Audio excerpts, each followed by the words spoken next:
got Fizzle in the house. Fizzle, what's good, man? Fizzle, glad to have you here. Let's go. This the South Harmon Podcast. Glad you here today. Hit that Patreon link if you here to stay. Dynasty best ball, that's my favorite way. 40 chess trade show, let's make a trade today or check the AMA. You know Adam at the ATM. Mike always in the building, he gon' stay with him. They gon' start every show off with their own trade. Fantasy's a big ocean, they made their own wave. Make sure you tapping in Tuesdays and Saturdays. Tuesday night, Saturday morning, ain't no better way. Hit that notification bell when the news break. Go subscribe right now, don't get the news late. Destination Devi, that's the team. Dynasty Football, man, that's my favorite thing. I remember Biggie said it was all a dream. Now people watching on their phones and computer screens. Welcome to the team. Let's start the show.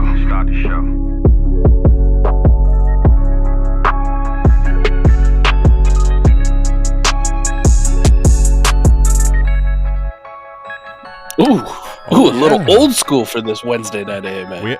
Listen, Going man, back. The video's still not ready, so I had to keep y'all away from the new one yet. But going old school, man, it feels good. This was the first Fizzle intro. Damn, man, killed that one too. You know, take it back in time, Mike. Take us back in time. Does he ever not kill anything he does? Like, No, he's good. yeah, well, not since I've known him, at least. You know, he's So that means killed everything. That boy good. That boy Boy, good, man. Listen, the first chat I see pop up too is Koopa. Something about peanut butter banana. Like what the fuckity fuck is going on? Peanut butter banana. I'm not sure, but let's investigate. What is going on? Come on, Mike Ross. Grow up. Peanut butter banana. Come on, man. What's going on? I don't care what it is. Muffin. Smoothie. He's got they're talking smoothies, What? man. Yeah, smoothies. Your favorite smoothie's peanut butter banana? I Was mean, he Elvis? he probably likes waffles, you know? I mean, full tilt goated. Yeah, man. The OG intro. What's going on, everybody? We got Wednesday AMA, Mike, and we got AMA. We got some bodies piling up, man. Literally. We got a mortuary going around with some of our fantasy teams, huh? You thought it was bad earlier this season. Like, check this. Man, you know that number one running back for the last few weeks? Gone. You know the number one wide receiver on the season? Gone. At you least know that promising rookie quarterback potentially pushing for top 3 status already in his rookie year? Gone. I mean, at least you had, like, you knew about the injuries in game for A-Rich and J. Jeff. You weren't even safe with, like, I got this old running back, but all he does is produce, and just quietly James Conner's a stud. Gone. Somebody's evil as shit, man. Whoever running the buttons on this script. Bunch of assholes. I don't like it. It's like this Jonathan Taylor whale killing story. Well, yeah, Jonathan Taylor comes back and gives you a dud. But, like, the Achane one was so crazy because at least with J. Jeff and, A-Rich, you saw it get hurt in the game. You kind of knew. Like, yeah. Achane just all of a sudden he's on IR. Like after another really good week. Zach's asking for it. He's asking for it. Man, we're going old school. He's asking for it. You know what? I don't mind the sunglasses at this point either. He's asking for it. Let's go. Why not? Let's catch some bodies. We got NFL bodies dropping in our fantasy teams. Let's catch some other bodies. Adam, let's catch some bodies, but before we totally start at the top. Start at the top. Okay. Justin Jefferson. What do you do? Gone. What do you do? 4 weeks, at least. I've also seen some stuff, like, I'm not going to read too much into it, but, you know, my man Ike tweeted out, it's a possibility, like, quote tweeting somebody about this might have been Justin Jefferson's last game as a Viking. Like, could that be a thing? I mean, he needs a contract. They're already talking today about, like, to Kirk Cousins, the media's asking, would you waive your no trade clause? To which he, like, angrily responded. Of course. You know, in the best possible way he could, but could it be over? No Justin Jefferson in Minnesota no more? No, man. The way the game is changing, like, if you're Minnesota, why in the world would you? I don't care what the circumstances are. Why are you letting this guy go? Because you could get a haul. I mean, I guess it better be a true haul. It better be, right? You know, a McNutted trade on steroids. Kansas City, can I get your next 4 first-round picks? You don't think Patrick Mahomes would be like, pull the trigger, Andy? Pull it. But I'm telling you though, like if Minnesota's probably, and maybe not even wrongfully so, unless they're going to get what they think is a franchise quarterback, they probably won't even do it. I could also, like, the guy had looked frustrated. Minnesota's meh.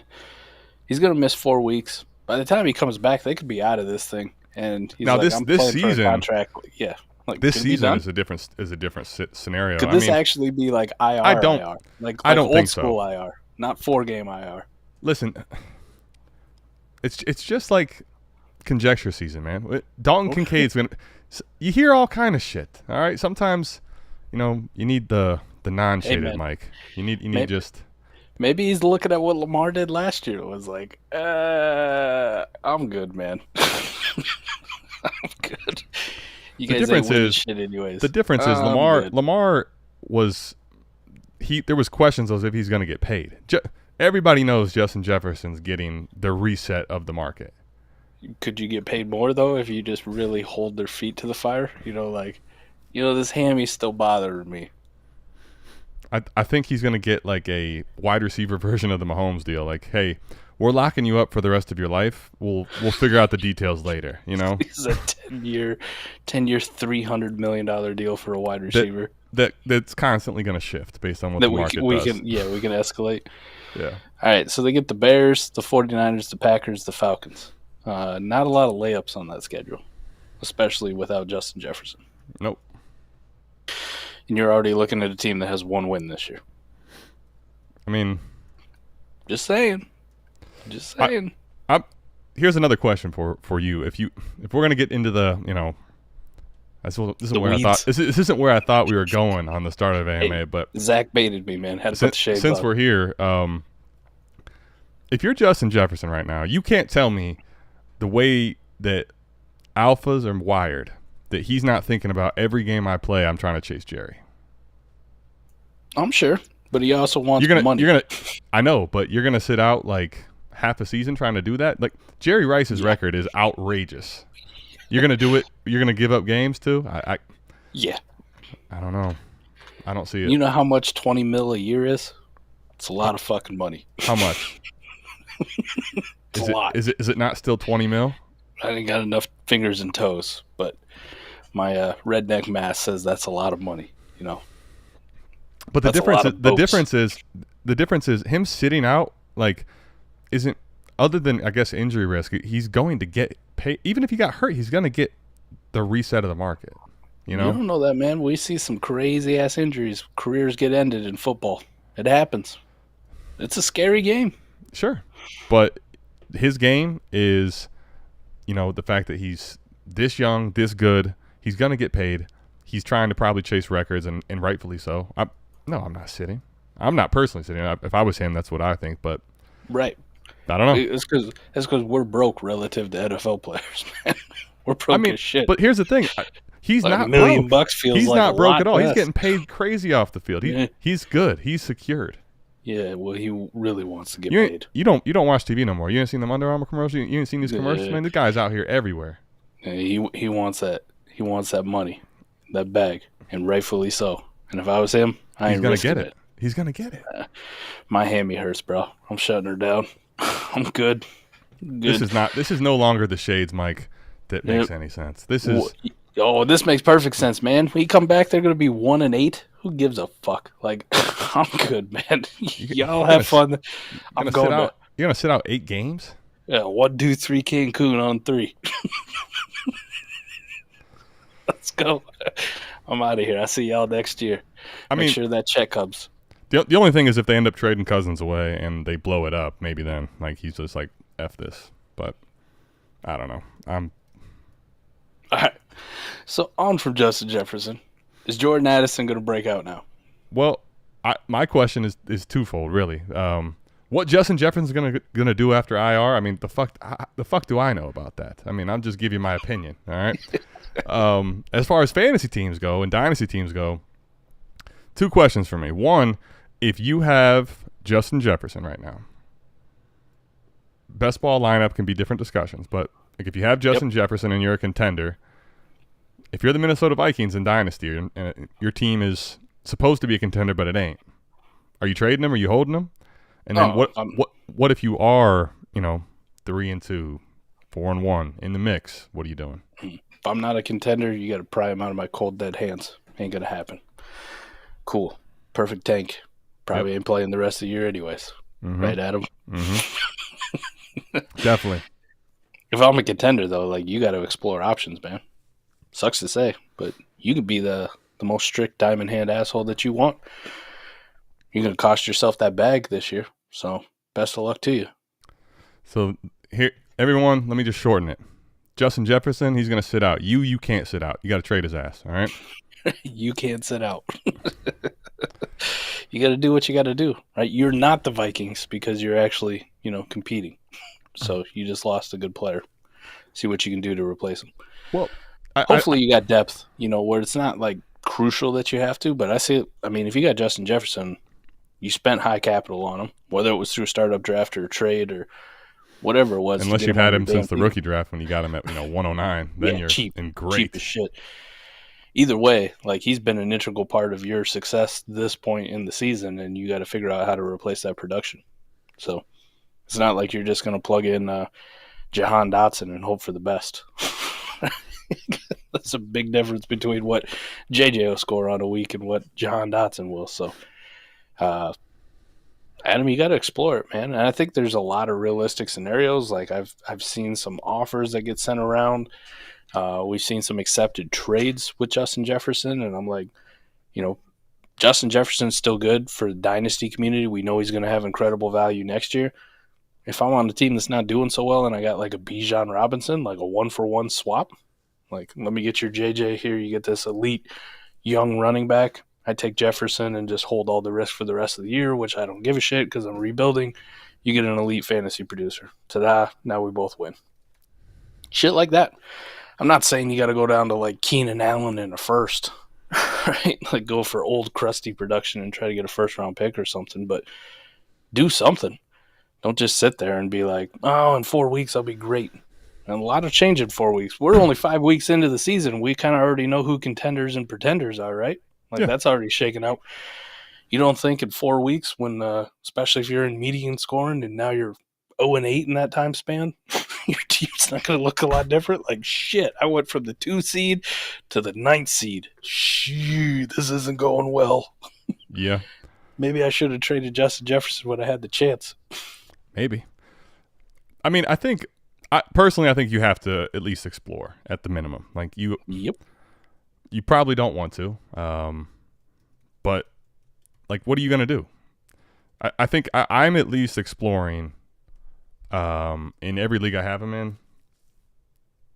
If I do have aspirations to win this year, if I think my team's good enough. Now, to this point, though, if I am to make a trade, which so far I haven't, I don't have a ton of shares of him. I have a few. If I was to make a trade, though, I think to me it needs to fit the bill of this. If I'm going to forego the dynasty value of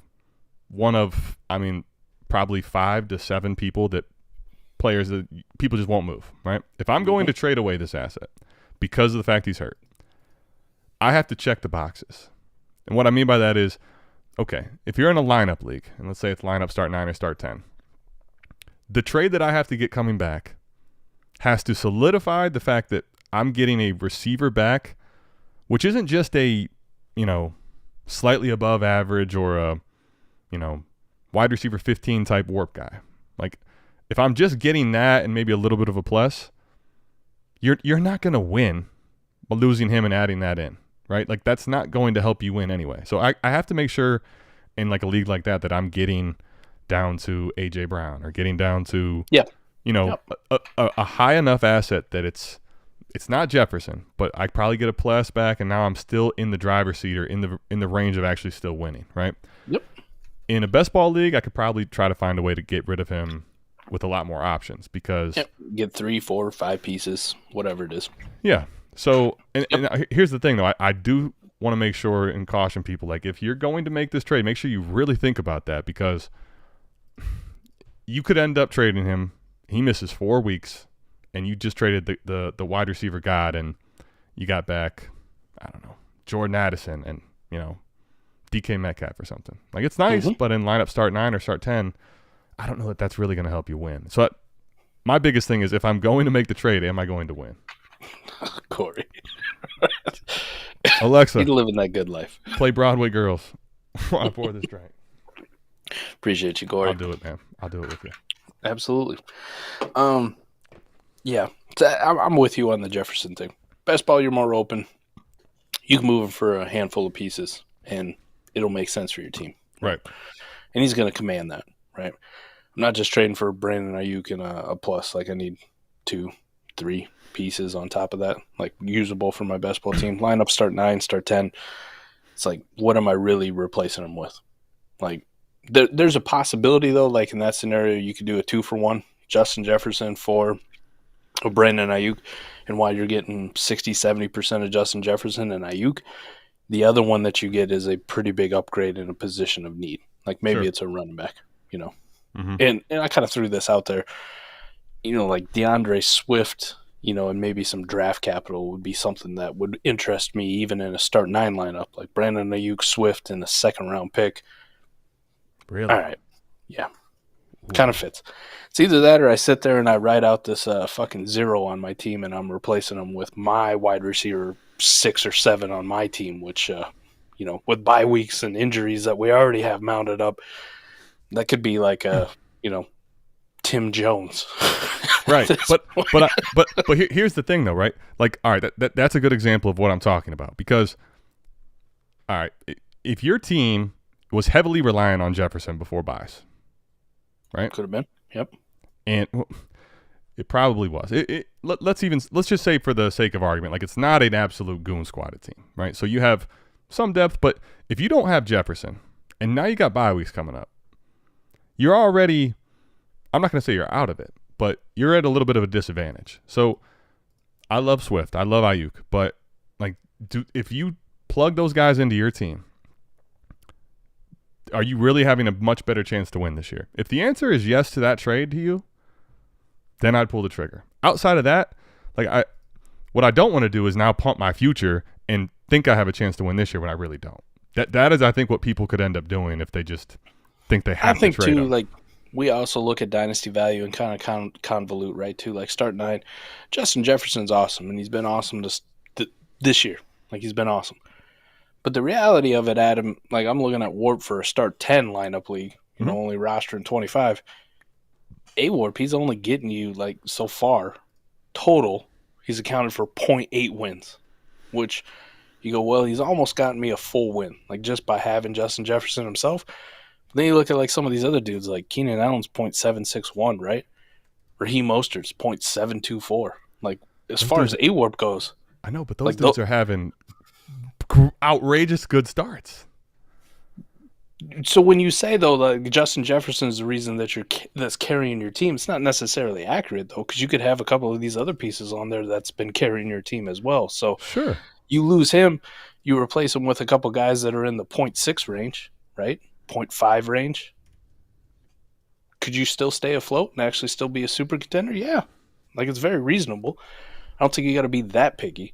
Obviously, it's Justin Jefferson, so if you're looking at long-term dynasty value, yes, I would be more cautious than just accepting, a panic offer, but it's also not like this dude's up here at, Chris McCaffrey's damn near a full game, like a full game, like a full Christian McCaffrey himself has, if you were to lose Christian McCaffrey right now, that's a fucking kick in the teeth, right? That's a lot of difference to replace in Warp. Justin Jefferson, been good, but, it's not like game-breaking. I mean, even this year, he's still like, I'm looking at a lineup start 9 where he's absolutely, like, he's ahead of all the players other than CMC. Like, there's a lot of those shallow leagues where Justin Jefferson, not only his dynasty carrying weight, but what he does for you right now, that's what makes him kind of a cheat code. So to the point of going to, let's just pull up the receivers, get out these other these other stupid lines here. Tyreek Hill, number 1. Yes. Let's say. So, what did you say? Aiyuk, right? Yeah. So Aiyuk was he's what is he? 14 in this league, right? So, but the reality, the difference is you're looking at 0.75. The one I'm looking at, 0.756, down to 0.38. Like it's half, right? And you only have 9 spots to really stack up these wins. So I'm just a lot of the shallow leagues I've looked at teams and they're not without Jefferson really that much better than everyone else. Now, if your team is loaded and you're ready to go and Jefferson's not the only reason you're winning, I think you are a little more. You need to be a little more bullish and like just find a way to make a deal done. Like make sure your team is not going to lose because of this 4-week stretch. That's fair. So, original question: Jordan Addison, does he break out? Yes or no? And then we got to get to some questions. We spent far too long on Justin Jefferson, but rightfully so. I think he's already kind of started to break out. I mean, I think yes, he's going to break out. He kind of did in the second half of last week's game, right? Like had some pretty good plays. Before that, though, like the guy was very streaky and then just would disappear at times.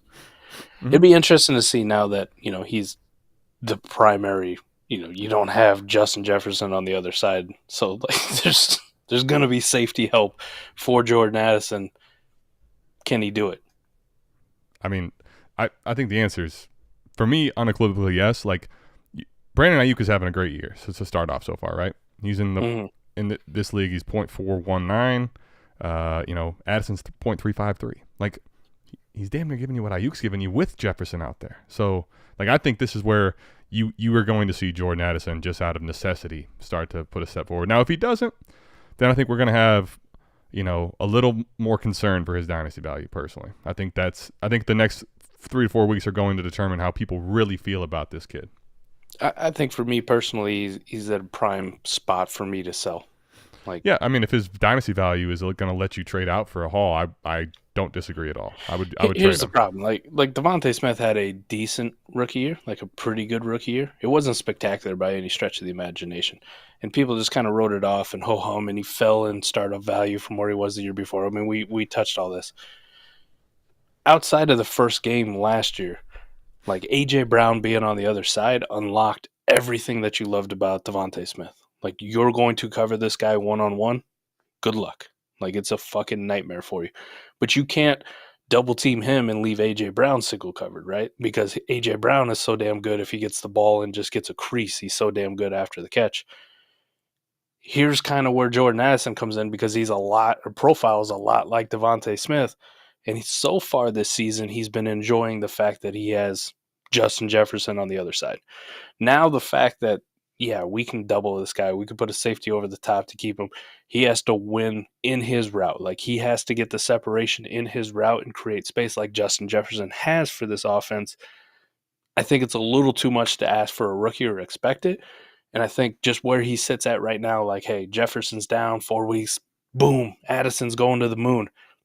That tells me, like, it's a good time for me to just kind of hop out, because there's a realistic case where it doesn't happen. I'm not saying he can't, Adam. He could come out and fucking smash this week, and I'd be like, damn, this kid's got it, right? Well, like, everything we thought about him coming out of college, he's fucking got it. But there's also a case where he comes out and he goes 3 for 30, and you're like, damn. Like, it was KJ Osborne's week. Why the hell's KJ getting all the targets? Well, KJ's the one getting single covered and open all the time. For sure. I mean, there's no guarantee that he does, but I've seen enough from him winning that I think that he will continue to. And the other big difference is I think a lot of teams are going to scheme up for Minnesota, not necessarily doubling Addison, but it's like TJ Hawkinson's been unbelievable. I think they're going to be focusing a lot more on him personally. But I'm interested to see. I think that Addison right now, if you have him, like if I can put him on the block and get a haul back right now and just cash out for a profit from what I had him at a week ago that's worth my while, I'll probably do it. But if that type of offer is really not out there, I think he's going to give you, like, he's already giving you solid warp. He's not winning you games. He's not being the reason you're winning, but he's solid enough right now that I might just hold, in that scenario. I get you. All right, the other one, Devon Achane. Loved him. Injured. 4 weeks. It's running back position. I did see somebody like post on the YouTube comments like, see, this is why you can never be the lead back. He's already injured. It's like, you do know it's the running back position and everybody gets injured. Saquon Barkley weighs 230. That motherfucker been out for 3 weeks now. Yeah. Austin Eckler's tiny. Last year, nobody gave a shit when he was RB1. Played the whole season. Nobody cares. Right? CMC has missed how many games in his career? Not everyone's forgot. Jonathan Taylor's a fucking tank. He just now came back. This happens. His running back position. I think anymore too. Like as long as you're utilized in the correct scheme, your size doesn't really unless you're 140 pounds. Then yeah, you're probably gonna die out. Something's gonna break you in half. But Achane's 180 plus. Like I don't give a shit.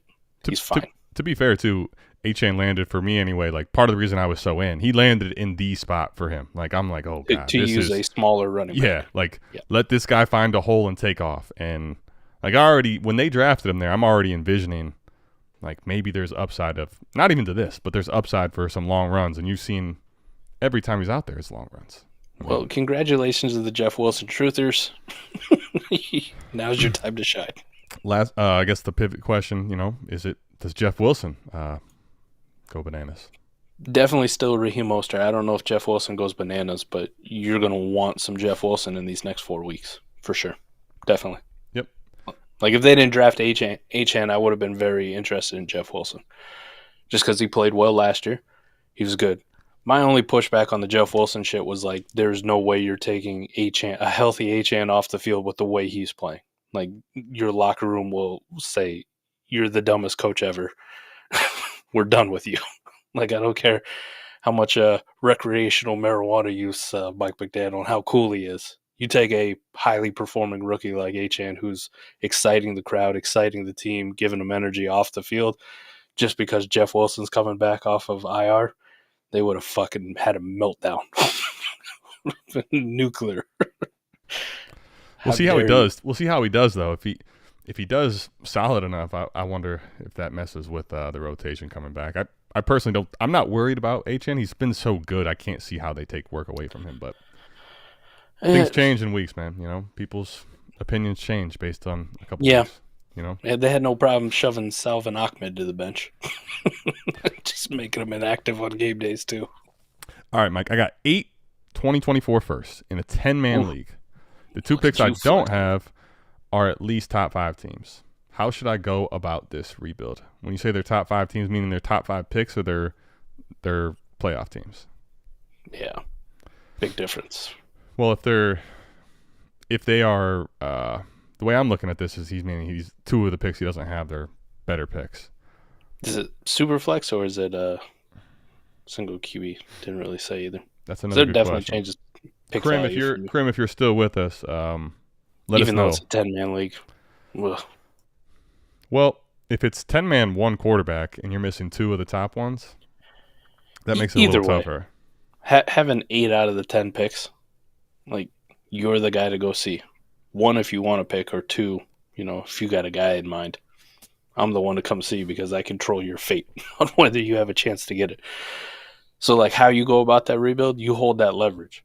Now, if scenarios come along where you're like, I'm trying to project like how much this player would be valued after the rookie draft next year, and you're like, what you're offering me right now is more than what this pick's going to be worth, even at its peak, you just take it, right? If it's something stupid like, I'll give you T. Higgins for one of these, mid to late first.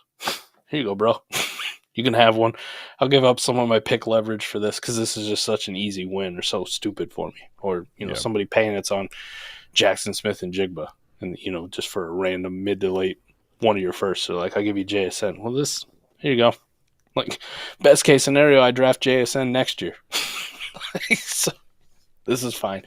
Other than that, like, I don't have a lot of reason to move my draft picks at this point. I'm just holding them until the value really starts to get realized. And that usually comes from combine to NFL draft time is your peak hype season where you can kind of pick a direction whether you actually want to just pick a lot of players out of this draft class or sell the hype because that's all we're talking about. That's all this show is going to be talking about is rookies and combine and potential fits and how they work in the draft. And that's what you do.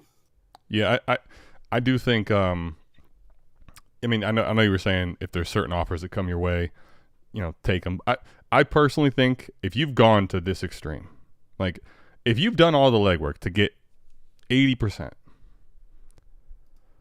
the way I'm doing it, I'm not trading him now. Like unless someone gives you, I'm talking an offer that's absolutely outrageously dumb, like an elite player. I'm not going to debate is T elite, and I think he's very good, but I'm talking like a complete difference maker. Unless that's happening, maybe it was multiple picks. Like if someone give you J. Jeff for 2 of these first or something like that, fine. Other than that, the reason I'm holding is because right now they may not even know what you control, and it's essentially like if you had the full collection, your value goes to a multiplier times X, right? You got them all. You got the whole collection. Like I get the entire collection from you of something valuable because right now most people Thanos wasn't shit without all the Infinity Stones. Right. When he just had 3, nobody gave a shit. There you go. Right now, everyone's going to be primarily largely focused until there's a couple teams maybe that fall out of the playoffs and are screwed, right? Primarily focused on what's happening in the real NFL. There's games on Thursday. There's games on Sunday. There's games on Monday. There's content galore. You can stay attached to all the stuff that's happening in front of you right now. Wait until you have 8 firsts, and people are going to get all the hype on, Caleb and Marvin Harrison, all these guys. You can now leverage picks at that time typically. Every time I think, Mike, that I trade them early and I think like, yeah, this makes sense, I always regret it in something like this because I know I can get something outrageous come draft time. So personally, I would hold. Just going to hold. Hold. Yep. Hold the door. Hold door. All right. So let's see what we got. Hold door. How do you navigate a league that every offer you send gets countered with something outrageous? Do I just ride it out or pay to upgrade? 12 teams, start 8, 1 quarterback. Okay, so you can just talk right now about the league format is everything you're talking about right now is up tiering. Just by the way you're phrasing it, I can tell you're trying to get into the elite territory, right? If there's 8 starters, that's the economy. Everybody wants those guys. People don't value the middle of the road guys. So yeah, you're going to have to pay probably something outrageous. Now, if you want to win now, if you're not ready to, and it's going to cost too much, keep accumulating value, and then don't do it. You play it like what is that? The Keno. old people's like game, Keno. And you just want as many dots on there in random spots as possible. So if you're not competing, that's kind of where you go. But start 8, 1 QB, 12 team. It's all about the studs. You need those studs, and you got to overpay for them. It's just the way it is. Like, and same thing. Like if I got those studs in that kind of format, like you want them, you got to earn them. Yeah, right. I'm not. No discounts. No discounts. So there's no discount double check over here. Right. One of the things though you can actually do, like especially if you're competing, and I recommend it to people. Take it for what it is. Call me a salesman or whatever, but the warp tool for your specific league would help you identify some of those under the radar, not true studs, but actually performing like studs, at least for this year on a contending team. And those would be the guys that I try to go get, right? Everybody wants a Jefferson. Everybody wants a Chase or McCaffrey, Breece Hall. Like those guys are very sexy. But Adam and I just did the 4D chess, which will come out on Friday, where we kind of identified some just generically in some of these leagues, which warp-wise, they're performing really well and better than some of these other studs that have a lot of name cachet. So another option for you to kind of actually upgrade your lineup without making people think you're upgrading your lineup. Yeah. There's if you are in a spot where you're a contender, but you can't, it's just impossible to pay up for chases and guys like that. Can you find, the slight bumps? Can you get Jacoby Myers cheap in a league like this? Can you get guys that maybe aren't going to outright win you weeks by themselves, but they bump up your floor and give you a little higher ceiling? Like that's probably the other avenue to explore too. Yep. All right, what else we got, man? Come on, let's see what we got. I got offered CMC and Smitty to on a contender for JJ and got laughed at. Oh, he offered CMC. Damn. And Smitty. So what are you doing there? Like, line up, start 9. I mean, you go to the strictest format, Adam. I'm a contender. I got JJ. I just lost him for 4 weeks. Somebody wants to give me CMC and Smitty. Last thing I'm doing is laughing at him. I'll leave it open, send the ATM, like, see how desperate you really are for JJ. Like, let me get that second 2, boss. But if they say no, it's like, click, done. Championship. Yeah, I mean, I think though, like, this one here is where I'm gonna counter. I'm gonna say, like, all right, you're coming to the table at least with something it shouldn't make you be laughed at. Like, if I have Justin Jefferson, I may say, all right, I want something more than this, or I want something slightly different, like tweak. But like, this is it's at least a solid starting offer. I got to imagine there's been far lower starting offers than fucking this for Justin Jefferson, man. Come on. Like, come on, man. Come on. What more do you want, Adam? That's all I'm saying. Like, listen, if I was a single guy, I'm not a single guy, right? But can I tell you what I want? If I had some lady friends, right, this is the equivalent of them sending me the text message at 2 a.m. being like, you up? Yeah. Well, yeah. You bet your ass I'm up. You know what happens when you go out, you have fun, and you wake up with that hangover, like that vicious hangover, right? And you realize you made this trade in week 6, and Christian McCaffrey is being workhorse Christian McCaffrey, and maybe he's not even available in the playoffs. Like, come on. I mean, like, scared money don't make no money. That's not. Scared money don't make no money. If that offer is there's a song about that. Is a smash. No, there's timing too. Like, I like Christian McCaffrey a ton. I have a bunch of shares of him, but at the same time, like, we all know his value goes one way, and that's as his production goes. That's fair. Right? I don't give a shit. I'm trying to win. I built a contender for a reason. Yes, I agree. But I don't know that getting Christian McCaffrey and Smitty helps me win in week 14 and 15 and 16. You don't know it doesn't either. No, but I don't know that Justin Jefferson. I don't know that Justin You Jefferson's don't even know either. Justin Jefferson's playing in those weeks, so he ain't gonna help you win. Listen, I'm Same not. case scenario. I'll tell you this. This is a smash. This is a smash of all smashes. You smash. This is not a smash. Yeah, this is a smash for someone that's wearing glasses and can't see. This is not a smash. Smash or pass, and this is a smash. Listen, this is a 10 out of 10. Y'all, we'll do 10 out of 10. My God, I have seen Jefferson go for 10 times this. Good, when he was playing football and wasn't on injured reserve. No, since then. I've seen offers. I've seen an offer better than this that I told him to ask for more, and he got more. That's a fucking smash. Good job, Joe Massa. You shouldn't have gotten laughed at. Why are you telling him good job? I applaud you. You're saying it's a terrible offer to send out there. Like, he shouldn't have done this. Well, he shouldn't have. So what? So what's a good job for? But I applaud him for being the anti-T-Rock and coming with a great offer to start with. He didn't come with Kyron Williams and fucking Puka Nacua. He came with a smash. Like, this is an easy no-brainer. See? Slashy got it. There's a song out there. What's up, fellas? Which side are you on in Dynasty Best Ball? Monty, JT, Baker, Godwin, or Gibbs? JSN, 24, LA. 24, Los Angeles? I guess. I don't know. I'm still trying to figure out what LA is. I'm going to assume first. I think assuming anything on 24 LA could be problematic. It could be very problematic. That one's so far off, I have no fucking idea. All right, Monty, JT, Baker, Godwin. Well, from a production standpoint, you're taking Monty, JT, Baker, Godwin pretty easily.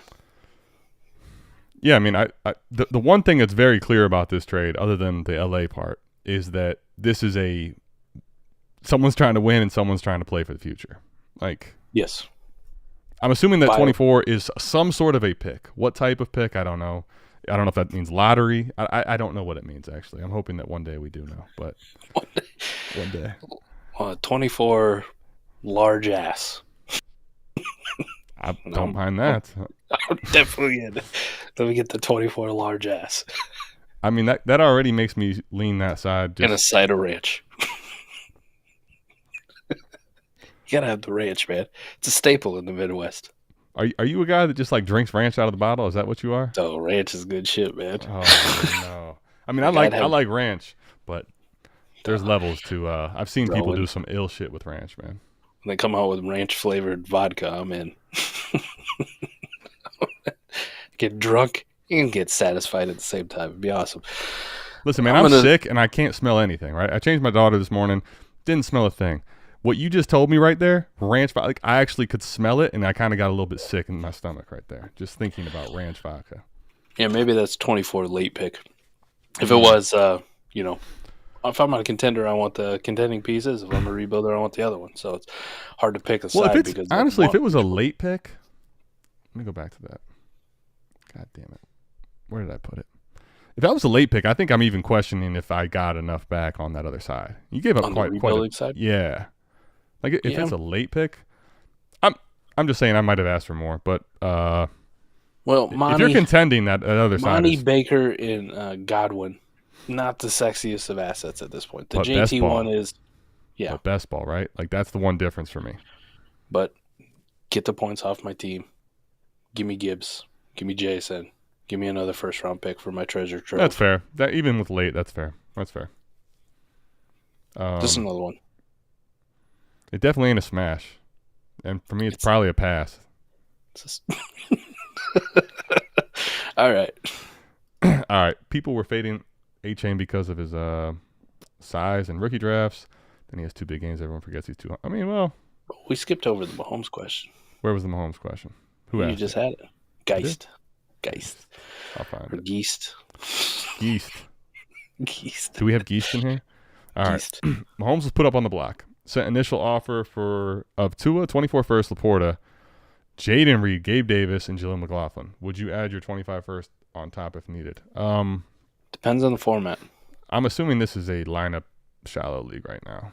Like a lineup start 9, Tua, 24 first, LaPorta are the pieces that really matter.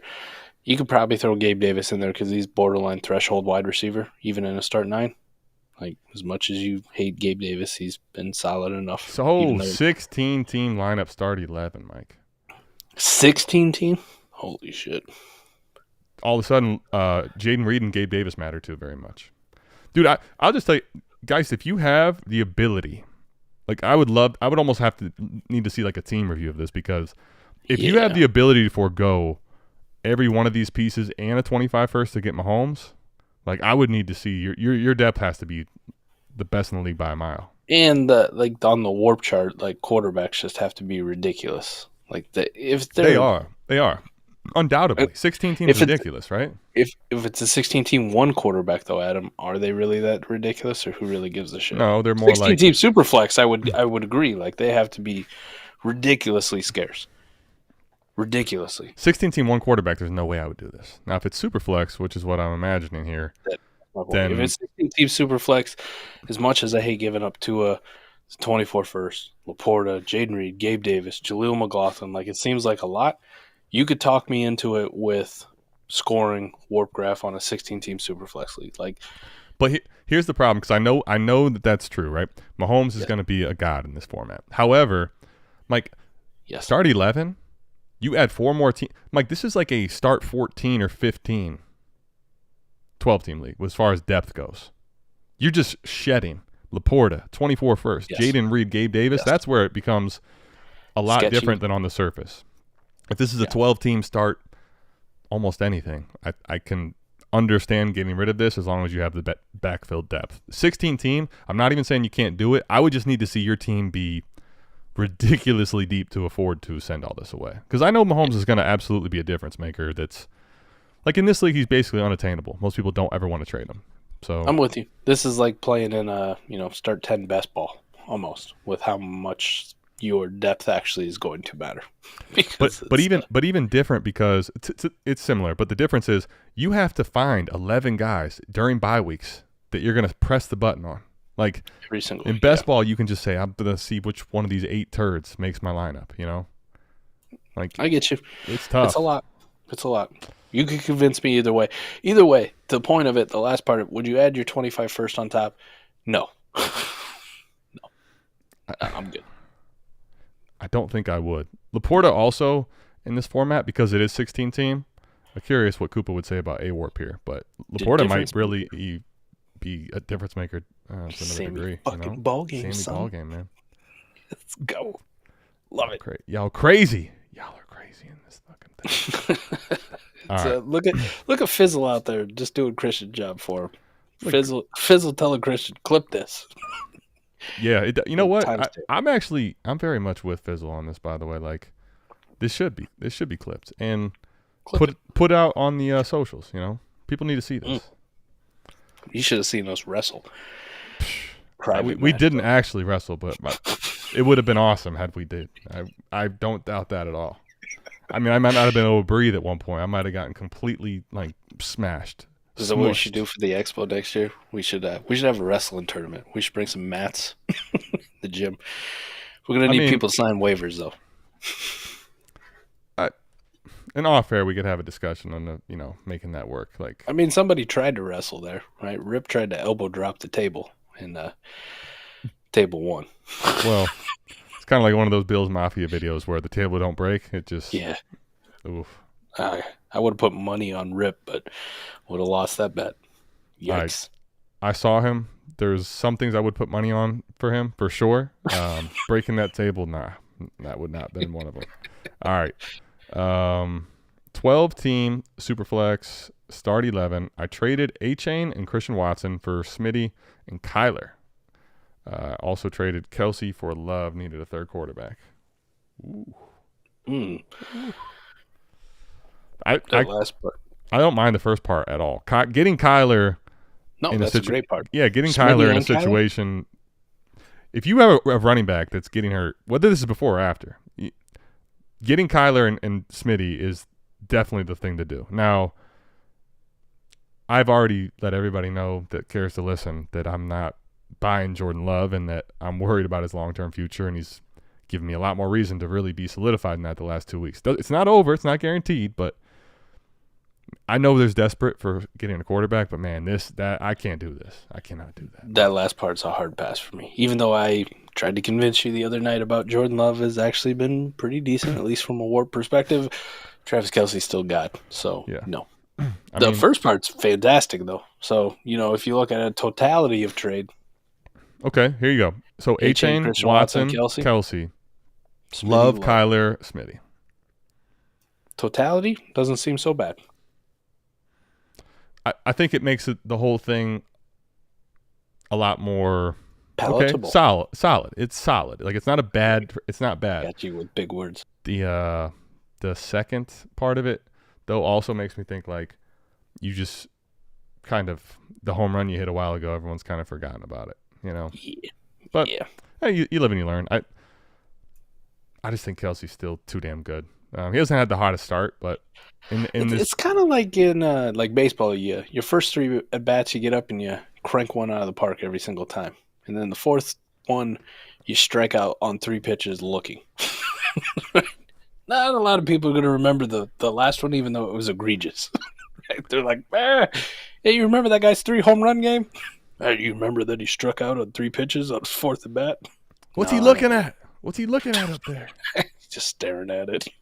I'm 1-4, but 4th in points. Tell me it's going to be okay. Patty, I told Mike that I was going to be a lot better about telling people the truth, and I just can't do that for you, buddy. I do got a support group, though. I'll give you a virtual hug, Patty. Here you go. I'm in this situation in 2 lineup leagues. Mike's virtual hug is what he likes to call his bear hug. It's in the form of a trade in your inbox when you're at your weakest point, and all of a sudden you think it's all okay, right? He tells you it's all okay, and you realize he took Justin Jefferson. He told me this was a smash trade. That sandbagging son of a bitch. He stole him from me. I'm a good friend. What can I say? Kind of like if your girl cheated on you, I'd be like, "Oh, buddy, I'm sorry to hear that. Can I get her number?" Like, is she available now, right? I'm just saying, Patty. Like, I got you. I'm here You know, for it. if we go to the thumbnail, right, and you're on the side of the road, your car is broken down. Mike comes by. He'll probably help you out with an agenda. All right, with an agenda. That'll be $50. Yeah. You might not even realize it. It might be 3, 4, 5 days till you realize you're light. You know that grant. You're light that grant out of your stash, man. The invoice comes into play. Let's see. Sorry to hear, Patty. Support group though. We'll start one up. Y'all too fancy for rejecting store-bought ranch. I mean, you know. Oh, I must have missed the in-depth rants conversation that we had here. I mean, listen, it's a smash for some people. For me, it's not. You know? It's not. You seem like a blue cheese kind of guy. No, I love ranch. Blue cheese here and there, you know, in the right situation. But a lot of times I'll pass on the blue cheese, man. Some cheeses ain't supposed to be moldy. Most cheeses ain't. AMA panel. I got offered Eckler for my JSN on a best ball. I lost Achane. Are we holding JSN and hoping for a second half uptick? I have the most points scored. If you're in a best ball team and you're contending, here's what JSN is. He is probably a piece that you can still move and do it now. Because to sit here and project that all of a sudden he's going to be a difference maker. Right now, he's not scoring points at all. Like an uptick is not going to give you shit in best ball. He's got to get more than an uptick. That thing is at 5, Mike, right? On the miles per hour on your car, you got to get that bitch to 60. Even if he gets to 20, he's not giving you shit in best ball. Like I'm trading JSN on my best ball contenders. You're the most points scored in the league. What? There is no reason for you to continue holding JSN. Now, an individual trade we can discuss, but like to me, he's the most movable piece ever in a best ball team. Eckler or JSN in this scenario? The only difference is Eckler's also not scoring any points. Because he's a 0 at this point. Right. He's coming back. That's why I said in a situation where like individual trades you can discuss, but for me, JSN it's different than JJ. Like I can sit here and tell you when JJ comes back, if he comes back this year, he's going to score fucking points. What if they offer like an Eckler and a wide receiver in the 30s or 40s? Oh, yeah.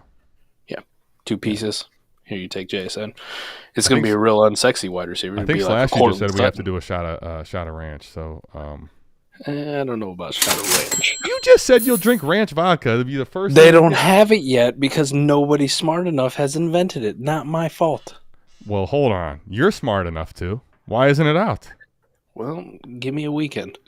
I mean, at the expo, we had a video where you told everyone that you now have distilleries because you figured out how to, make it. We haven't put some ranch in that shit. Flavor. Inject we it. Got Man. that Inject flavor it. I'm gonna throw some Hidden Valley Appreciate packets. Appreciate the super chat, Slashy. Appreciate you, Slashy. Your wife's gonna hate you. I'm drinking 4 Roses small batch select. It's 52% alcohol. Let me just tell you, it's what I needed. Like the nose is stuffy. It's just I gotta get it going. Gotta get it going. It'll get you drunk. Love it. Yeah, Eckler and like a piece. JSN gone. Contender. Easy. I'm with you. T-Rock. Straight up, T-Rock, thank like me later. Yeah. Now, here's the thing, Mystic Flame. This actually, remove the quarterback for a second. I've said this for at least a year now. Kelce, to me, on a contending team, is always going to be worth like multiples more than what I'm going to ever get in a trade on him. So part of the problem is like for me, I'm just riding Kelce. Even though Taylor Swift's in, I'm riding Kelce the whole way. Like, I'm doing that, right? That's just the way it is. But shake it off. But no, I'm just not. Then like when you get to the fact of shades, Mike. When you get right. Now, when you get to the fact that you're trading an asset that's worth more to you just in skill players, you go to try to trade him for a quarterback in Superflex, like that's what's going to happen is you're going to get, you will get the quarterback, but it's probably not going to be worth it's not going to be high enough for me to matter. Now, maybe I'm wrong. Maybe Jordan Love ends up being awesome. I just personally wouldn't have wanted to do that. A-Ward per game. Last 3 weeks. Travis Kelce's been active and been Travis Kelce. Mm-hmm. Even with this ankle injury, like he came back and scored a touchdown. A-Warp's telling you just in a start 10 12-team league, you need like a QB 6, 5. It's a lot. It's a lot. You basically need Lamar Jackson straight up for Travis Kelce because they're winning you the same amount of games as far as Warp's concerned. So, Mike, the chat says that you are as high as John Webb is. No, we're feeling good, man. Feeling good. It's AMA night. All right, We're so old school for the intro. We kicked it off right. Slashy coming through, man. Look at Slashy. Come on now. Slashy. I love that profile picture too. I really do. It's had Slashy already not had it, I would have stolen it. But no offense to anybody else, right? But there's my two favorites. It's Slashy's, and I love Shane Joe coming in here with fucking Tom Cruise in the fat suit. Listen, it's not like a true fat suit. I'm not going to stand for this. We wore it for Tropic Thunder. It was great. Les Grossman. Listen, they're both great. And honestly, they're probably in the mix best two. However, I'm not going to sit up here and let you do what you did to that turtle and just act like it was nothing. All right? Well, I moved on. The turtle didn't mean shit to me. I moved on to whale conspiracies. Y'all see what I have to deal with? Like every single, not just weekly, okay? This is a damn near daily occurrence for me, all right? It's even better in person. Just going to say it. All right. JSN or Achane on a contender? Achane. Rest of the year? Yeah, I'd probably still go Achane, even being out 4 weeks. So the only, here would be my discussion. If you're telling me right now you have to have these two players for the rest of the year, I would bet money that I wouldn't want to tell people about on Achane's side. Now, The one difference is if you're telling me right now you think if you got the JSN side, you could flip it for more, that would be the discussion for me. But on a hold piece, like if I'm just holding these guys, again, the same thing with T-Rock. I do think JSN will have a better back second half of the year because he's been shit so far. He hasn't done anything, right? Like, he's not going to probably – it would be very unlikely, in my opinion, based on the fact that who's playing well in this offense, as great as it could be, there's too many mouths to feed without injuries for JSN to start, popping loose, right? Yeah. And I'm just thinking back, too, to Slashy's Super Chat question. It's all Lisa Ann for me, by the way. Never gave him a name. This is one of those where we are all happy that Mike has those glasses on. You should see them googly eyes he's got behind them things right now. It's all Lisa Ann. I don't experience or not. Do I trade Lisa Ann for Riley Reid? It's running back to Lisa Ann for Riley Reid. That's Lisa Ann all day. That's a GOAT. Right? You don't trade the GOAT ever. I don't know. I think it might be a smash.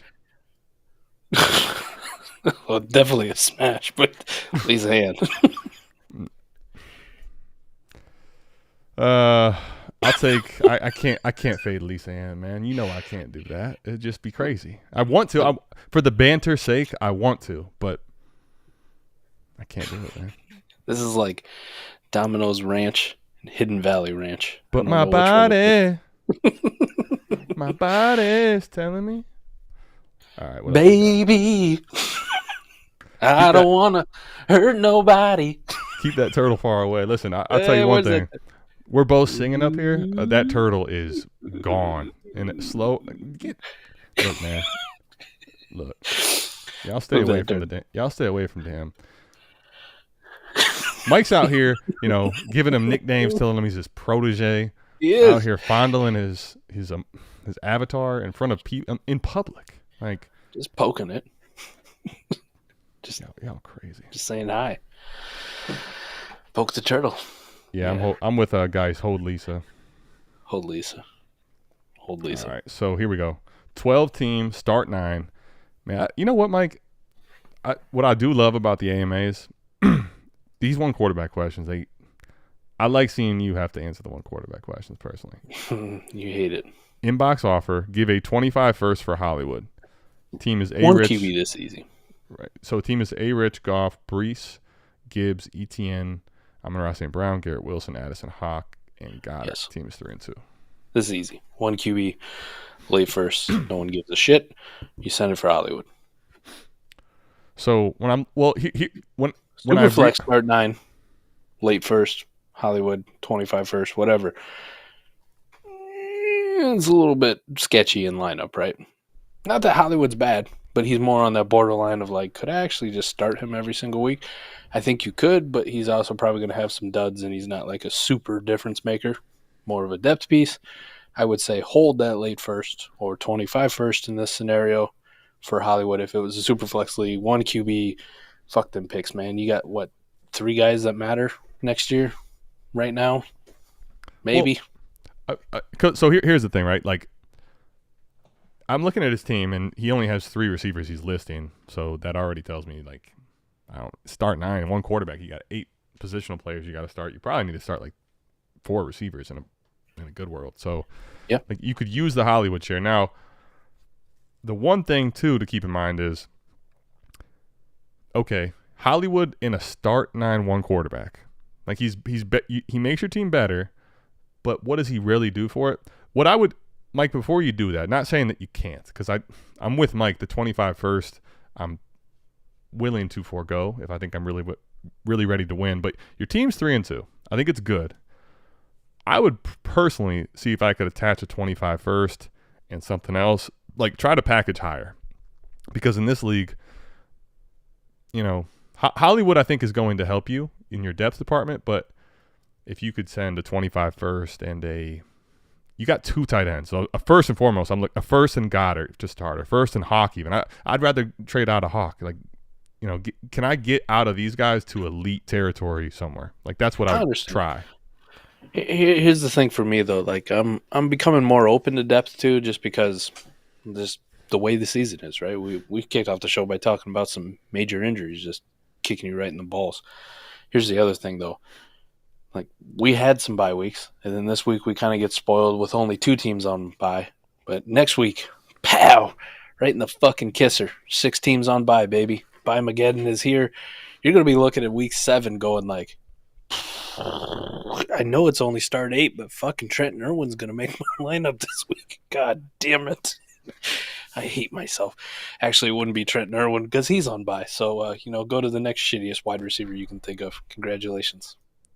Christian, we need so many short sided. And listen, you know how much I love Trenton Irwin. Just the mere fact of what Trenton Irwin did, right? Y'all thought what Mike did to the turtle was bad. Y'all should have seen what Trenton Irwin did to Mike. He still lives in my head rent free to this day. Yeah, and he lived somewhere else for a full week, buddy. Let's just say that. All right, now in my ass. Jeez, broke it off. Y'all wonder why a lot of our videos don't get monetized. I mean, my goodness. No. Now, what I will say is that Trenton Irwin in the best ball league, 1 quarterback, start 9. Trenton fucking Irwin, come on. I mean, just saying. I get you. If y'all ever start Trenton Irwin in a 1 quarterback start 9, I pray to God you're not contending, because that's tough. That's tough. Send us screenshots. I want to see this. I wouldn't mind seeing it. Is David Monty now a buy high with the work he's getting and the coach coming out and saying he's the workhorse? That last part I don't. Second part, I don't think I would do that. The first part, yes. Like, I do think, like, a lot of times if you stored up some draft capital, right, and you want to pick your spots to buy running backs that are not long-term dynasty plays, that are reasonably attainable, you're going to have a hard time. Like, say whatever you want about David Montgomery. He's not this elite athlete. He's a plot. I don't give a shit what you call him. This type of workload in the Lions offense, fuck what you think. This is a good offense you want pieces of. So if he's to be had for a reasonable price, why the hell not? Like, yes, absolutely. Yeah. If I'm not sending, stupid first plus for him or something, like, if I'm sending it, right. I'd send a couple seconds in Superflex, Mike, for Monty right now, honestly. Easily. And I think you could talk me into a late first. Like, that's the case. As much as I that'd be my cap. Monty, that'd be my absolute ceiling, right? We talked about it on 4D too. Like, for the patrons, got to see it already. The rest of you get to hear me apologize a little bit to David Montgomery. I still think he's a jag, Adam. Like, I still think the talent is nothing ridiculously special. But who gives a shit? But who gives a shit because he's getting the usage, and Jamal Williams is the jaggest of all jags, and you saw what he did last year, and you saw what he couldn't do when he went somewhere else. So you just insert somebody that I think was probably better than Jamal Williams anyways and more talented, so I'll give Monty that much credit. Here it is. As long as he's healthy, he's getting the fucking football, and he's probably getting in the end zone once, twice, 3 times every goddamn game. So, for those that forget, go back to 2020. David Montgomery was one of the highest, best league winners on that fucking Bears team. Right. If he's playing as the workhorse in this Lions offense, you think he can't put that to rest? Yes. Yeah. I'll take Monty on a relatively buy. I'm not going to get way out of pocket here. I wouldn't do the Gibbs straight up for Monty though. Like I still believe in Gibbs, and here's the thing: like we've been frustrated with Gibbs' usage, but Adam, even if you go back to last year, 1 through 8, where Swift was relatively healthy and wasn't on the injury report, even though his usage wasn't on the level of Jamal Williams, DeAndre Swift was still like RB8 in points per game. Like Jahmyr Gibbs has that in him. Like at some point, we could have a nice stretch where he's just because he's getting all this passing work, right? He doesn't have to get 20 carries like David Montgomery, but he gets 5, carries. 8.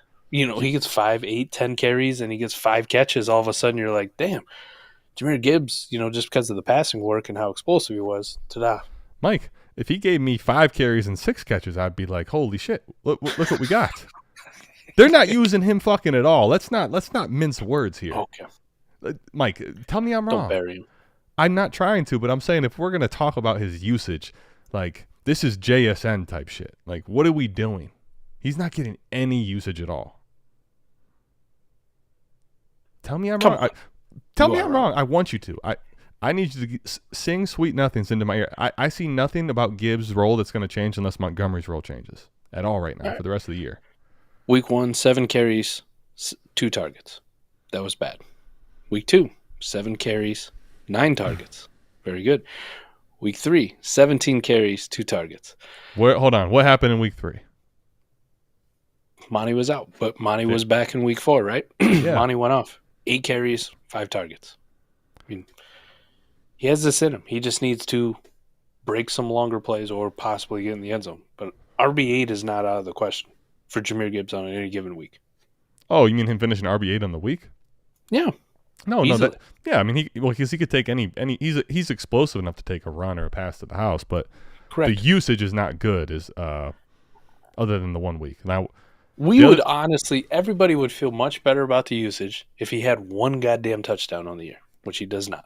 Especially when he had 19 touches, and honestly, the one of the concerning parts for me is that I think Campbell's already, for whatever reason, I mean, you draft a guy this high and you don't use him. He's kind of locked into just using Monty, but the week that Monty's out, like he just did not do a lot of the wow Jahmyr Gibbs stuff that I was looking for to say, all right, Campbell, come on. Like at least you drafted this kid in the fucking top 15. Put him out there. He didn't do enough to really earn the role, and Campbell's just, I don't know, man. I don't know what to make of it, but the usage is concerning. I like Gibbs too much long term to do it straight up for Monty right now, but I would buy Monty high, not quite this high, and I would trade out of Gibbs if I could get more than this, but I'm not going to sell him this. I'm not going to sell him this low. No. I will sell every bit of Monty to get Gibbs straight up if that's what the cost is. Wait a minute. Sorry, not sorry. Where's this win now thing? Where's this McNutted that? Sorry, not sorry. Y'all see this? He can't because he's wearing fucking shades, but we're on to Cincinnati. They call this hypocrisy, all right? We're on to Cincinnati. Listen, Justin Jefferson might have better warp the 4 weeks he's out than Gibbs does. The Mac Jones. Wow. That would suck, man. Mac Jones is still our starting quarterback. The frustration on Gibbs is absurd. His usage is similar to Kamara and CMC their first year. That's not true, Adam. Okay. Did you guys see in Kamara's rookie year when there was a Hall of Famer that was on the sideline, angry that they had to trade away? Holy shit. Who was that? Adrian Peterson. Oh, you mean the Hall of Famer that was like 10 years past his prime? Yeah, like Jamal Williams and David Montgomery. You know, the guys are getting older. Jesus Christ, I'd take fucking David Montgomery and Jamal Williams at that point. Then I'll take New Orleans Saints Adrian Peterson. Just telling you that the usage is not very good for Gibbs right now. Y'all thought Alvin Cook was dust. Alvin Kamara, though, one of the differences, too, is Alvin Kamara was a third-round pick that wasn't guaranteed anything. Like, you get drafted in 12 overall, go ahead, Trip Crown. You tell me, argue with me, scream at me in the comments, that's fine. Show me the top 12 guys at running back. The list is already very, very, very, very thin that have, you know, been absolutely destroyed by another running back and their usage. It doesn't really happen. So I'm not saying he's screwed long term. I'm concerned right now for the rest of the year. That's all. And I value running backs in 1 year windows. So 4 years. There you go, man. Give him 4 years. It's coming. It's the next coming to Alvin Kamara. I mean, he's talented, but well, that's why I bought him off you. Well, the one thing about this, too, is go back to last year, and the usage was terrible. But go back to 2 years ago. Like, Campbell gave Swift a lot of work there before he got hurt. And, like, that's what I'm hoping for with Gibbs, is that there comes a point where he makes Campbell see I'm that fucking talented, and you give him the chance to be Swift but don't get hurt, you know? Never forget, though, too, like, David Montgomery isn't exactly the fucking pillar of health at the running back position either, so. I mean, he's been relatively healthy, though, for his career. He's missed time, but he's been. I watched that dude, like, almost tear his dick in half one training camp. You don't remember that freak one? Like, yeah, and how many games did he miss that year? That dude has a strong dick if he's tore his dick, man, because he played a lot of games that year. He's strong. He's strong. It's a strong, he works strong. Out. He does. Man. He does fucking Kegels. All that Kegels. Kegels for days. I mean, here you go. Here you go. 16 games in his rookie season, 15 in his second year, 13 and 16 last year. I mean, he misses some games, but that's a guy that's playing, man. For all that work, hop on his back, Mike. That's a workhorse now. I'm glad you went with back. I wouldn't tell you to hop on his dick. That's not for TV, you know. Beep. Christian, beep that out. All right, so we got Breece will be the 101 in redraft next season. What? Well, talking one quarterback, I'm assuming, but I don't know, man. People fucking hate running backs still. Like Breece can ball out again. I've seen this coming out from a lot of different sources. Actually, like there's really just that Breece. It was off after the Denver game. Like, tell me this after the 14-yard game, and then we'll see. Yeah. I love Breece, by the way, but the offense and the quarterback situation are still concerning enough to not be like 101 in my opinion. But doesn't mean the community won't get behind it. I don't know if they will either. They fucking hate running backs, bro. They do. Nobody really appreciates what CMC's doing. Hold on, but CMC had 13 carries and 7 targets in week 1 rookie year. Is this a good or bad thing? I don't know actually. That should be pretty good. I was gonna say that should be pretty good. I don't know. Good. That was a tough one. It's not like the ranch question or Lisa Ann. I didn't know what to do with it. I don't know what to do with it. Gibbs at this point, to summarize it for me anyway, you can have your different opinions, but Gibbs is more of a long-term play than a this-year play for me right now, as much as I love him. And when I drafted him, I was thinking it was going to be for this year. So I'm not saying if Monty's hurt or misses time or whatever, and he could even probably earn some of that workload, but I don't project him taking the backfield or taking even 60%. So for this year, I don't think he's someone that's going to be a complete difference maker. Now, long-term, I'd like to get more than Monty for him in return. Yeah. Yeah. I'm with him. I still love Gibbs, though. I know you do. You've loved Gibbs from, you know. First time I saw him in Georgia Tech. I think since he was out of the womb, man. Mike's been. I might have.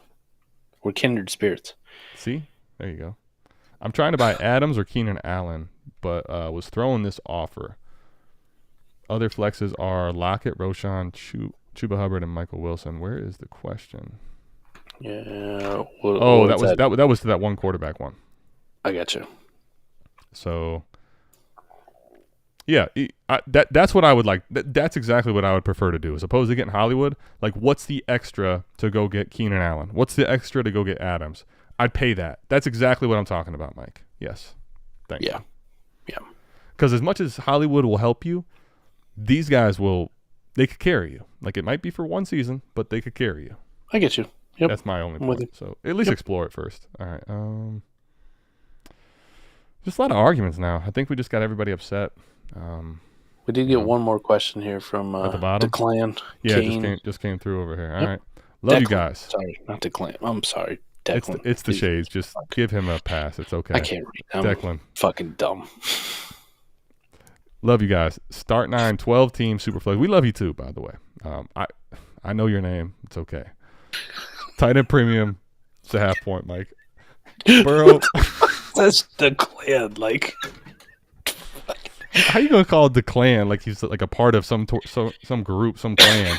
The clan.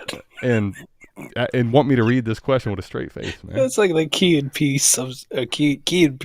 substitute teacher skit, right? Like, you say your name right. D nice. It's like the Will Smith thing, man. You keep my wife's name out your mouth. I'm a fucking idiot. All right. Sorry. Back on the rails. Start 9, 12 team Superflex. Tight end he's got Purdy as a quarterback too here, Mike, in this league. Oh, you mean quarterback 3. Stop it. CD, Amon-Ra St. Brown, T. I like T in all caps. I like that. Aiyuk, Swift, Najee, Mixon, and Njoku. I thought I was a contender, but I'm 0-5. What should I do? Got my first though. Well, I can tell you unequivocally, like when you get to 0-5, you can sit up here and tell Mike and I that we're full of shit on everything. And honestly, I probably won't fight you until we get to this level. You're fucked, buddy. Your season's over. Like, it's... Yeah, it's done. You are not going to overcome this. There are few humans, including Mike, lucky enough to fucking get out of this hole. Yeah, it's not going to happen. There is no room for error. Consequences. Secret Service. Like, you literally cannot lose more than one game the rest of the year to make the playoffs probably in this league. Yeah. So what you do is you trade Purdy, first and foremost, to some team that needs a quarterback. And Swift, and Najee, and Mixon, and Njoku.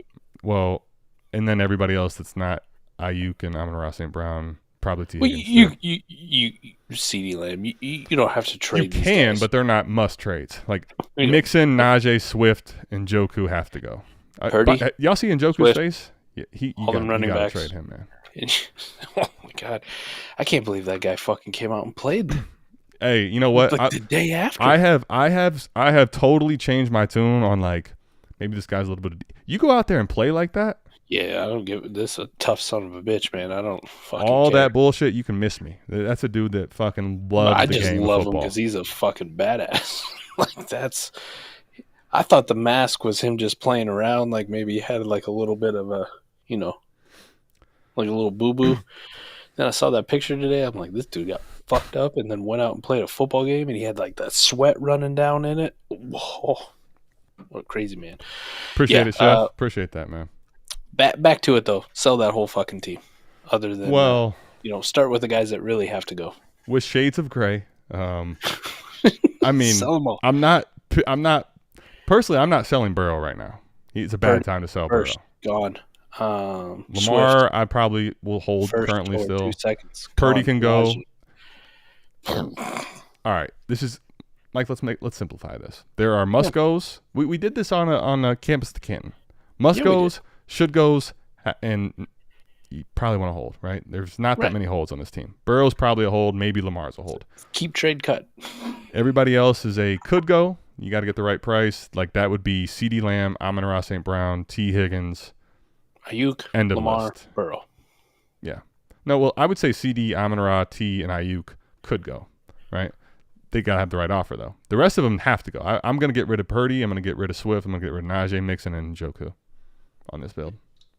Burrow and Lamar, though, right? Like, we're keeping those dudes. Those guys are the guys I don't want to trade unless there's a absolute landmine of offers. Yeah. All the fucking running backs. Njoku and Brock Purdy. Gone. With you. All right.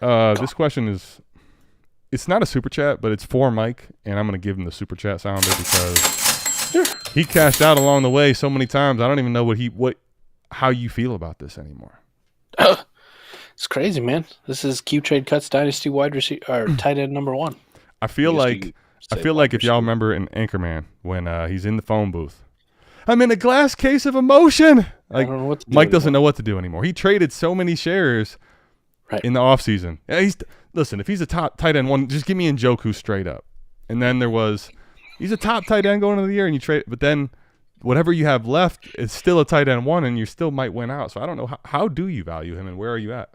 I gotta actually see how much Sammy ball game I still got. Don't look at how many you traded away. Just don't. I don't want to know. Yourself. I don't want to know. It was a lot. But Adam, here's the thing that doesn't make me feel too bad because we do a shit ton of pre-NFL drafts, and I was probably the only guy. You know, I tried to convince you along the way a few times about Sammy LaPorta, but don't slander me to this level up here. No, I took him in the second plenty. There's fucking receipts out there somewhere. Yes, there's a receipt of an AMA, you and I arguing about Sam LaPorta way back in the day. Now, at the point where I was saying Mayer was ahead of him, sure. But every time he was to me in the second round where I had a bunch of shares, I took him. Like I didn't hate the kid. Right. I was just saying he was right. Just fucking, Were you right when you traded him 3 times? Yeah, because I took him in like the 305 on. No, just like you weren't right when you traded, you cashed out on that Quentin or that Puka for Quentin. I still got 7 left, Adam. I know. That's my point. Like, where are you at and where do you value him? Let's push it over to this. It's a 10-team, 1.5 tight end premium Superflex. If I can trade him for tight end 1 prices, top 2, top 3 tight end prices, gone. All of them. Sure. I'll give you that. But I mean, that's also relative. Like, what does tight end 1 go for in a 1.5 tight end premium 10-team league? Well, if Keep Trade Cut values him as tight end 1 or tight end 2. Well, yes, if we're talking about if Keep Trade Cut trades can happen in your league, yes, he should be gone, right? I don't know what the market is in there. I'm actually like, can we talk about like specifics, like our ranges? How about ranges? What would you trade him out for in a 10-team like this? Draft pick wise. First and a second? Yeah, I'm with you. Yeah. Just because also in a lineup league, I'm still going to live the A-Warp life even with him, man. As much as like it's gross to say, it hasn't been that great this year. Could I get Kyle Pitts plus? Like, is that a scenario that could happen? Could I get Kyle Pitts in a second? Could I get Mark Andrews straight up?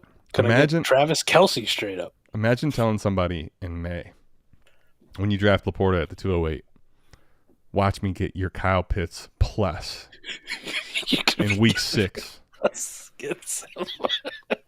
Watch as I take Sam LaPorta with a 312 right here in this pre-NFL rookie draft.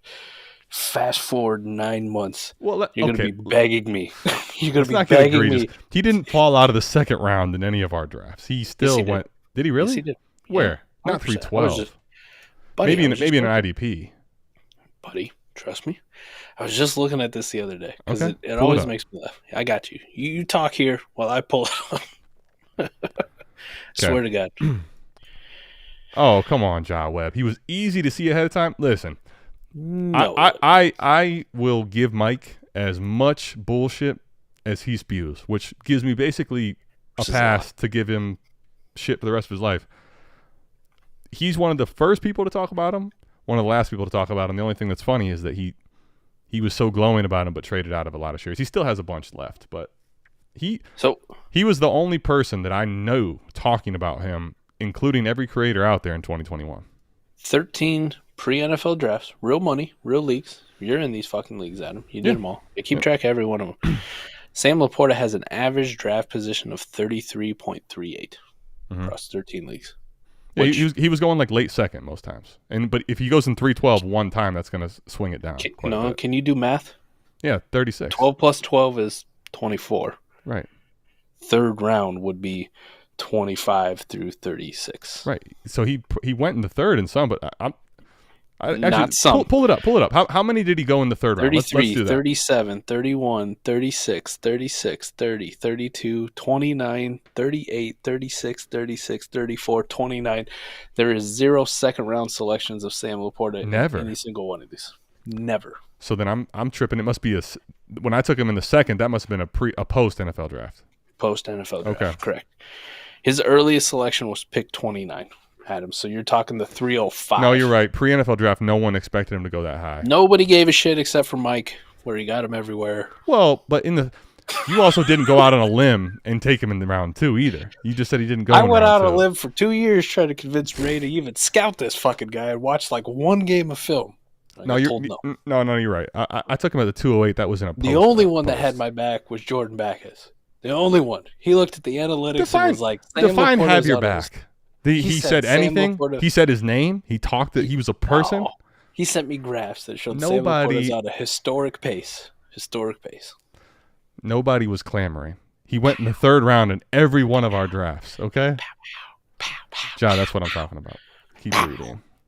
I was not trading up for Kincaid because I wanted LaPorta where he was going. Now, yeah, that was – okay, so this was the easy thing. It's not even about where they finish. It was – but this is not saying that – nobody at all, I don't care who you are, said LaPorta would be in tight end 1 discussions before halfway through the season. No. Now, to this part, the smart play was not drafting Kincaid in the first or second round, like early second, right? Yep. Getting LaPorta at a discount. Mayer was going pretty like second round in these, so yeah. But, I mean, when you took him in the third round, nobody was expecting top 12 even. Top 10 in his first year. Not even me, which was such a weird scenario. Now, upside of top 10, top 12 at some point, but not he's producing like top 10, producing like top 5, and in the discussion of the tight ends. Like, that's crazy. I knew he was good, and I knew like the disrespect was crazy because like some people were like, "Oh, it's like a 5th round tight end, it's like a 6th round NFL tight end." No, it's like, not. There's nothing wrong. There's nothing wrong with it, John. I'm not trying to say there's nothing wrong with it. You did. We were talking about him, and you're absolutely right. Taking him where he was going in drafts was the prudent thing to do as opposed to Kincaid. It was my bad if I'm not trying to shit on your takes at all. So yeah. I think we said that. I'm more so trying to shit on Mike's, and it probably feels like it's coming across to you, Josh. So my apologies, buddy. He was trying. The point was, not only was it the right process play, but everybody that took LaPorta, it was like if you put your money on green, it roulette, right? Like that's what happened with LaPorta. It wasn't a good play. It was that it was a good play in process, but then it went to the moon. And this is my question going back to that. Like we didn't really answer it, but. First and a second, I think, is true. My question to you is, Mike, is there a single league where you're just going to say he's my tight end GOAT and I'm not moving him? Because to me, along the way was probably the right process play and you just lost. But now he's actually at the top. And how do you keep him at this point? Like, what kind of offer do you need, though? I need a first and a second or better. Like any league, 12-team, Superflex, tight end premium. Or let me pivot into, if I'm a competing team, Travis Kelce, Mark Andrews. If I'm not a competing team, let me just go with the Downtier. Like, it's crazy to say at this point, but Kyle Pitts is a fucking You're going to tear down? Right? You're going to tear down to Kyle Pitts. I don't buy it, man. Who knew? Yeah. Listen, this is what Sam LaPorta is going for, right? Like, I just pulled up Sleep here. There's a trade done today. B Hall made one. Got Cooper Kupp, sent away Sam LaPorta. That's a thing, Adam. No. That is not a thing. That is an outlier trade that's awesome. And you should do it. You should absolutely do that every time. Here's one. There's no way. Sam LaPorta and Tajay Spears for Mark Andrews. I want the Andrews side. But that's the territory. I don't know about this one. Well, let me just ask you about that one, though. Because I think the value still is on Andrews, and I've seen a lot more from Andrews long term. So I agree there, but like you got like Tajay Spears is the difference there. Like if you just told me you wanted to bet on LaPorta's prominence, like, I'm not going to say it's the right process move, but it's not like he gave up something crazy. You know what I mean? Like, it's a tight end still, right? Like, when you can go get, like, a guy that came off of IR and fucking was going to demand 30 targets in that game until someone did something about it. That's where I'm pause. No. What are we doing? Right. We're trading for a tight end here. It's still, I want Andrews with, I'm with you. It's just like, you didn't do something stupidly outrageous. It's a tight end still. You know what I mean? Like, you're going to a top, Cooper Kupp has in the range of outcomes for the rest of the year in WAR per game, top 5, top 6, easy. Like, that can win you a league. That's where you should move. Now, I'm not saying he can't, but the difference in Andrews and LaPorta could be negligible, right? Or it could be massive. If your boy Lamar starts playing better, he's been a little. He is. He's playing. Look at that. See that's what he does a lot off air. He gets all angry. He gets mad. Screams. He lets out. Fucking dare you. Talk to me like that. Sam LaPorta, meteoric rise, still makes me uncomfortable. So Cage Oswald looks like shit this year, eh? Office Depot. I kind of like this name too. I ordered a Sam LaPorta jersey. Now, it's from a questionable. I was going to say, you either did one of two things. You either ordered a custom jersey and put his number and his name on it, or you ordered it from. It's going to come off a container from somewhere. It is probably coming from the continent of Asia. Just the continent. That whole somewhere over there. Like, yes. Where it's hot and sweaty. Like, that's probably where it's coming from. Where they don't even know who the fuck Sam LaPorta is. But at some point it'll be here. So, Shades McNutted with Sam LaPorta jersey on. That should be a fun night. Hopefully I got ranch-flavored vodka at that point. Is this jersey going to look anything like the real thing? I don't know. This might be pink. I don't know. It's an Iowa jersey. I don't. It could be anything. Who knows? It's an Iowa jersey. Yeah. It's not going to look like the real thing, buddy. Trust me, it will. I have faith. Just like Sam LaPorta, I have faith. It just takes one person to believe. Listen, if at any point that jersey gets the top 10 range, it should be gone in a heartbeat. All right? The process is to move it. Do we have any more questions? So we just bounce out of here. God damn, I got to go before I get us canceled. All right. Let's see if we have one. I don't think we actually do. Dan Campbell being LaPorta's coach was a huge final straw for me, solidified it. What they did with the tight ends after trading Hawk was key. Well, can I just tell you though what was very interesting? That was so weird though, wasn't it? Yes, because I want to. This is a good way to get out of here, actually. So I just want you guys to think about this for a second, right? I'll put a little outro on here just because Mike probably wants to, rock a little bit. Just think about this though. You get rid of Hawk for a second. Okay, so you trade in division a stud tight end for a second round pick in division. You trade away, you get rid of Swift for pennies. You draft Gibbs at 12. Mike, what you got for Hawk and Swift does not equate to what you took for Gibbs. Then you also drafted LaPorta in the, early second. Yes. So like your combined cost on those two, LaPorta doing what he's doing is what you had to have given what you're doing with Gibbs. Minimum. Yep. Like this was an expensive route to go, but LaPorta's at least showing out. The pick on Gibbs to me still from an NFL side is it makes fucking no sense if you're not going to give him a ton of work, man. Like drafting running backs in the first doesn't make sense really at all unless they're just goats. Then if you're going to use Monty like this, why? So it was just weird. I'm with you. It's weird, but there was LaPorta's been a dog, man. There was a lot of other choices they could have gone with that 12th pick, right? That would have made a lot of sense. Wide receiver, for fuck's sake. Could you imagine Amon-Ra St. Brown and Jaxon Smith-Njigba, the all-time hyphen team? Who would have had a worse situation? Gibbs wherever he went, not Detroit, or JSN in Detroit? I don't know. JSN in Detroit wouldn't have been that bad of a situation. JSN in Seattle's fucking dog shit.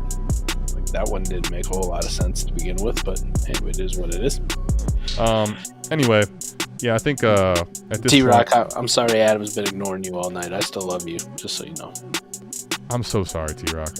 No, we started with T-Rock's question. I gave you at least one. Come on, That's true. man. You know? Yeah. Well, I love he you. put a lot of All right? big plans. It's probably because we did the trade show earlier today, and you made such an egregious, horrible trade. I'll tell you what. You asked for a last question, and I missed this one, T-Rock, so I'm sorry. We'll give it to you. Jerome Ford or Ramondre the rest of the season? Who you want? Fuck, give me Jerome Ford. Say it again. How about that? Jerome fucking Ford. Jerome Ford. We'll see you same time, same place next week with Shaded McNutted. We're out of this thing. Peace. Peace.